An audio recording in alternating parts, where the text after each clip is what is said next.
Camarades peuple d'Afrique, peuple du Congo, mes chers frères et sœurs, l'heure est grave. L'heure est très très grave. Le M23 et l'Alliance Fleuve Congo ont décidé de façon unilatérale de décréter un cessez-le-feu à Goma. Frère, c'est grave. C'est très grave. Je vais vous laisser ici écouter cette vidéo et je vais décortiquer tout en démêlant le faux du vrai parce qu'il y a beaucoup de choses qui ont été dites qui sont fausses. Je vous dis la vérité ici, chers camarades. On écoute la vidéo et on partage au maximum. On est parti. Communiqué du M23 et de sa vitrine politique, l'Alliance Fleuve Congo, le groupe rebelle soutenu par les troupes rwandaises a décrété un cessez-le-feu unilatéral. En effet, à partir de ce 4 février, il invoque une crise humanitaire. Nous retrouvons tout de suite notre correspondante à Kinshasa, Aurélie Bazaraki-Bangula. Aurélie, bonsoir. Que faut-il retenir de ce communiqué ? Eh bien écoutez, c'est un communiqué qui a été diffusé sur le réseau social X. Le M23 et l'AFC, l'Alliance Fleuve Congo, annoncent qu'ils décident d'un cessez-le-feu. Un cessez-le-feu qui débutera d'ici à partir de demain, mardi 4 février.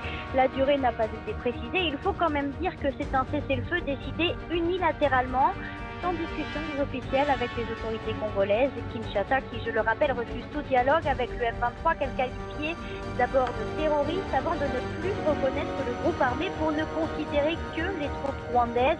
Difficile donc de savoir quelle valeur accorder à ces annonces. Le communiqué affirme que l'AFC et le M23 ont décidé de se cesser le feu pour des raisons humanitaires. Alors à Goma, les besoins sont énormes. De nombreux entrepôts d'organisation ont été pillés. Le ravitaillement n'a pas pu encore être fait correctement. Autre annonce de ce communiqué, le M23 et l'AFC affirment qu'ils n'ont, je cite, aucune intention de prendre le contrôle de Bukavu et d'autres localités. Alors cette annonce surprend un peu ici à Kinshasa car depuis quelques jours, la capitale provinciale du Sud Kivu semblait menacée. Des troupes rwandaises et du M23 ont été signalées sur l'axe qui mène à Bukavu selon plusieurs sources sécuritaires. Et les autorités provinciales avaient d'ailleurs organisé une campagne de recrutement volontaire prêt à se battre pour défendre la ville. Reste maintenant à savoir si l'AFC et le M23, qui sont appuyés par des troupes rwandaises, eh bien, respectera ces annonces. De nombreux cessez-le-feu ont déjà été décrétés, cette fois-ci dans le cadre de processus de paix, mais ils n'ont jamais été respectés sur le terrain. Merci beaucoup Aurélie Bazaraki-Bangula, notre correspondante à Kinshasa. Et puis cette question, la République démocratique du Congo et le Rwanda vont-ils s'asseoir autour de la même table lors du sommet extraordinaire conjoint de la communauté des États d'Afrique de l'Est et de la SADC ce week-end à Dar es Salaam en Tanzanie? La présence de Paul Kagame a été confirmée par Kigali, celle de Félix Tshisekedi ne l'est pas encore. En attendant, sur le terrain, la situation est précaire. À Goma, les blessés civils ont besoin de soins en urgence. Reportage de Fidel Kitsa avec le récit de... Vous avez écouté, vous avez entendu, chers camarades. Moi ici, je vais vous dire la vérité. D'entrée de jeu,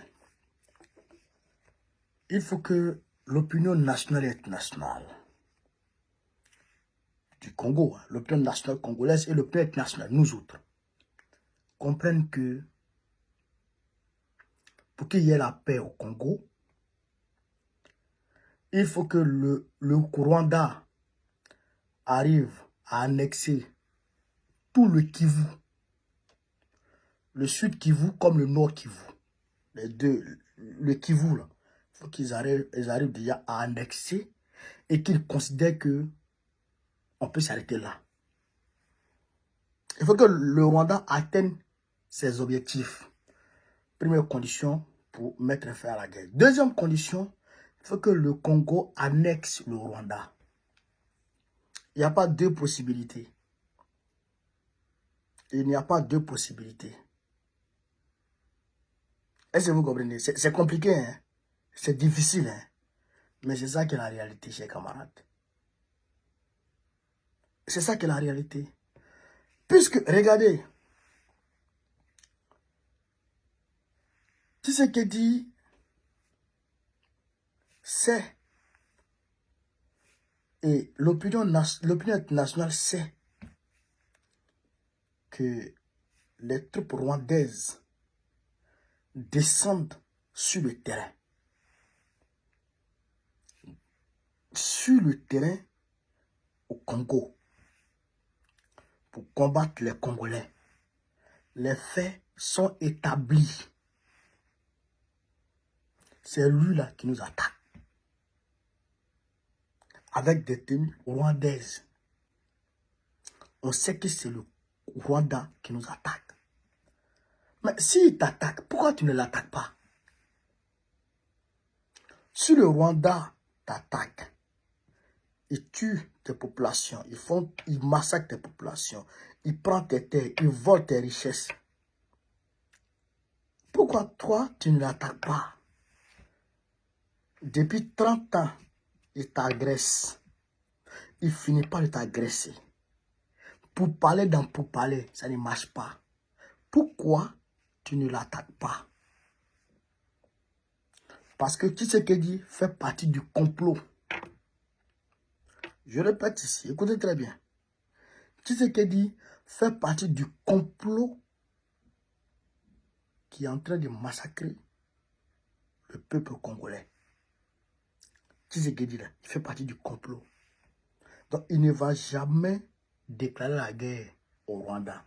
C'est faux. Il fait partie de la machination. Sinon, s'il ne fait pas partie du complot, il y a longtemps, il a soit déclaré la guerre au Rwanda, et il y a longtemps, il est parti s'armer. Mais son frère de la République africaine a pris la solution. Ce n'est même pas le Sahel. On ne parle pas du Sahel même. On parle de la République africaine. Mais le Rwanda volait les ressources de la République africaine. Le Rwanda qui est là. Le Rwanda et le Burundi volaient en Centrafrique. Mais tu sais, comment il s'appelle là? Touadéra est parti en Russie. Il est parti prendre les Russes pour les envoyer à Kigali, pardon, à Bangui. Et les Russes ont chassé tous les terreaux du Rwanda qui venaient du Tchad, qui venaient de partout. Ils les ont chassés tous. Et aujourd'hui, il y a un calme relatif en République africaine. Et Touadéra est parti encore récemment, il était en Russie. Le mois de décembre, il était en Russie. Il est parti causer avec Poutine pour renforcer le partenariat militaire. Pour amener, on va dire, près de 10 000 soldats russes avec les armements qui vont avec. Pourquoi Tshisekedi ne va pas vers la Russie? J'en prends que, oui, il y a eu des accords qui ont été... C'est faux. C'est faux. Il n'y a pas d'accord réel militaire entre la Russie et puis le Congo qui permet à la Russie de ravitailler en armement le Congo. Ça n'existe pas, c'est faux. Tshisekedi ne va pas le faire. Parce qu'il ne peut pas. Parce que Tshisekedi compte. Tshisekedi a été envoyé par les Américains et les Occidentaux. Donc quand ça chauffe, c'est vers ces gens ça ils se tournent. Vous comprenez? Quand ils se tournent vers eux, ils appellent le Rwanda pour dire rappelle tes troupes et puis on va trouver un cessez-le-feu. Donc comme il y a eu des indignations ici et là, les gens ont dit ah faut que le Rwanda retire ses troupes. Mais le Rwanda retire ses troupes comment? Goma est déjà tombé aux mains du M23. Goma est déjà tombé aux mains du M23. Mais il se retire comment? Il se retire, bon, donc il se retire de Goma ou bien qu'est-ce qui se passe? C'est faux. Goma reste dans leurs mains. Je rappelle que Goma c'est une superficie de 75 000 km². Alors que le Rwanda, c'est 26 000 km². C'est-à-dire que Goma est 2 fois plus grand que le Rwanda complet. Le Rwanda est pauvre en minerais. Le Rwanda est pauvre en minerais. Et le Rwanda, c'est les montagnes. C'est pourquoi on appelle le pays des 1000 collines. Vous comprenez? Le Rwanda, c'est les montagnes. C'est la terre, c'est une terre agricole riche, mais il n'y a pas de minerais. Alors que le Rwanda vend les minerais. Vous comprenez? Et comme le Rwanda fait face à quelque chose de très dangereux. Sa démographie. Pour une superficie de 26 000 km², le Rwanda a une démographie de près de 14 millions d'habitants. C'est-à-dire qu'il y a une question de surpeuplement au Rwanda. Il faut pallier à ce problème. Pour pallier à ce problème, qu'est-ce que vous faites? Il faut annexer des terres. Vous comprenez? Donc, il faut annexer le Congo. Et ça, c'est un complot qui est ourdi en harmonie avec l'Occident. Vous comprenez ça? Les gens jouent avec cette affaire. Israël, là, c'est comme ça c'est né. C'est comme ça Israël est né. Hein. Des gens sont venus pour dire, ils ont acheté les terres ici et là, côte à côte. Un matin, ils ont planté leur drapeau. Ils étaient à peu près 100 à 200 000 personnes. Ils ont planté leur drapeau. Quand les Arabes se sont révoltés, là, les Américains ont envoyé les Arabes, ils ont bombardé. Aujourd'hui, aujourd'hui, Tshisekedi, dans la situation actuelle, s'il déclare la guerre au Rwanda, le lendemain, le surlendemain, les Rwandais seront à Kinshasa. Il sait très bien. C'est pourquoi il ne peut pas déclarer la guerre. Il ne va pas déclarer la guerre pour sauver les Congolais. Il ne va pas repousser, il ne va pas se donner les moyens pour repousser le M23 et les troupes rwandaises. Il va rester toujours dans les négociations. Il va rester toujours dans les négociations. J'avais appris que des troupes congolaises sont rentrées au Rwanda. C'est faux. Goma est bel et bien aux mains des Rwandais. Je ne dirais même pas M23. Goma est bel et bien aux mains des Rwandais. Ils ont pris Goma. Et l'Occident est d'accord avec ça. L'Occident est d'accord avec ça. Est-ce que vous comprenez, chers camarades? Donc, le problème aujourd'hui, c'est Tshisekedi. Ce n'est pas autre chose. Hein. Le problème de Tshisekedi. La seule solution qu'il a, c'est de se tourner vers la Russie, vers la Turquie, vers les partenaires fiables. Vous comprenez? Et ça, là, je le dis toujours. Les Occidentaux, là, c'est eux qui donnent les armes au Rwanda. Ils ont tout donné les armes au Rwanda. Mais la France est allée ici reconnaître à travers Macron la responsabilité de la France dans le génocide rwandais. Alors que le génocide rwandais, les Français ont donné les armes à Paul Kagame pour bombarder Abirimana et pour faire le génocide, pour qu'ils puissent avoir une porte d'entrée dans le Congo, au Congo. En harmonie. Avec qui? Avec les États-Unis. En 1994. Depuis lors, ils sont rentrés au Congo pour dire qu'ils sont allés chercher les rescapés Hutus qui ont massacré les Tutsis. Depuis lors, ils n'ont pas encore fini de rechercher les rescapés là, à Libye. Vous comprenez? L'objectif, c'est d'annexer le Kivu, piller le Kivu. Quand ils vont finir de piller le Kivu, ils vont passer au Katanga. Après le Katanga, ils vont aller un peu. Ils vont envahir tout le Congo. Parce qu'on ne doit pas avoir la paix au Congo.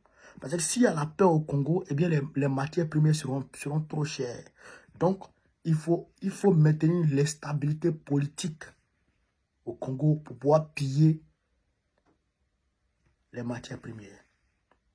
Voilà la réalité. Donc, si Tshisekedi ne se tourne pas vers les partenaires fiables pour chasser le M23, les troupes rwandaises, ou bien pour annexer le Rwanda, complètement annexer le Rwanda, eh bien, tout ce qu'on fait là, c'est des tapages inutiles. Tout ce qu'on fait là, c'est des tapages inutiles. C'est pourquoi je ne m'associe pas aux manifestants qui encensent Tshisekedi, parce qu'ils n'ont pas encore compris. Moi, je suis avec les manifestants congolais qui allument Tshisekedi. Parce que c'est lui le problème. Il a mis avec le roi. C'est l'ami intime de Kagame. Tshisekedi que vous voyez là. C'est l'ami intime de Kagame. C'est ça là qui est la réalité. Tout le reste là, c'est à gauche. Tout le reste, c'est à gauche.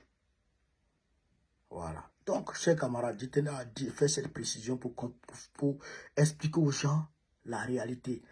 Et il se peut même qu'il aille au sommet. Je ne vais pas au sommet. Il boude. Je ne vais pas au sommet. Même, ils vont toujours faire cette histoire de diplomatie à la con. Cette diplomatie à 2 balles là, ils vont toujours faire ça. Et ça, on ne peut pas l'accepter. Donc, chers camarades d'Afrique, voilà un peu ce que je voulais vous dire sur cette vidéo. Sur ce, je vous demande de partager au maximum, de la mettre partout à travers le monde. Sur ce, vive l'Afrique libre, vive le panafricanisme, vive tout le peuple panafricain. Gbagbo, président de Côte d'Ivoire, notre prochain, Inch'Allah.